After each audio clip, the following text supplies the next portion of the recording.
গতকালকে কলকাতার বেহালাতে একটি মুসলিম মহিলা বোরকা পরে গিয়েছিল, ওখানে দাঁড়িয়ে এক ভদ্রলোক বলতে বাধ্য হচ্ছি, রাজনীতি করছি না, নাহলে তো অন্য কিছু বলতাম।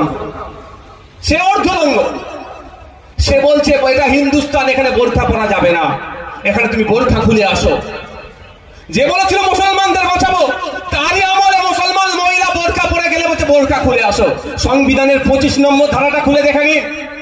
এভাবে 2011 সালের আগে আমাদেরকে বলা ছিল মুসলমানকে রক্ষা করব, মুসলমান তুমি ভোট দাও। আর ভোট দিয়ে বিগত দিনে অনেক ঘটনা ঘটে গিয়েছে। গতকালকে কলকাতার বেহালাতে একটি মুসলিম মহিলা বোরকা পরে গিয়েছিল, ওখানে দাঁড়িয়ে এক ভদ্রলোক বলতে বাধ্য হচ্ছি, রাজনীতি করছি না, নাহলে তো অন্য কিছু বলতাম। সে অর্ধলঙ্গ, সে বলছে এটা হিন্দুস্তান, এখানে বোরকা পরা যাবে না, এখানে তুমি বোরকা খুলে আসো।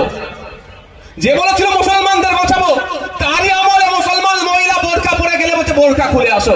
সংবিধানের 25 নম্বর ধারাটা খুলে দেখে নিন। সংবিধানের 25 নম্বর ধারাতে বলা আছে, আমি আমার ধর্মচারণ, আমি আমার রিলিজিয়াস প্র্যাকটিস আমি আমার মতো করে করব। প্রত্যেকটা ধর্মের মানুষকে বলা আছে।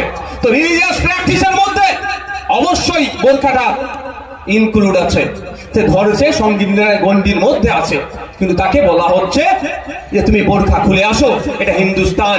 24 ঘন্টা পার হতে চলে যাচ্ছে, এখনো তাকে তো গ্রেফতার করেনি। প্রশ্ন উঠবে না? পুরো বুকা বানাচ্ছে। একটা কেন্দ্রে আছে, একটা রাজ্যে আছে। কেন্দ্রের বললে খুব মজা লাগে শুনতে, আর রাজ্যের বললে অনেকের বুক ফাটে। কেন বলো তো ভাই? এটা খারাপ জিনিস। অন্যায় অন্যায়, আমি অন্যায় করলে আমারও বিরুদ্ধে আপনাকে বলবেন। যাক, সে প্রসঙ্গে যাচ্ছি না, ফিরে আসি। তো যখনই আমরা কথা বারবার বলছি যে আপনি বলেছিলেন হিন্দুকে রক্ষা করব, আর আপনার আমলে আমার হিন্দু ভাই কেন খুন হয়েছে, আপনাকে জবাব দিতে হবে। এবং এই খুন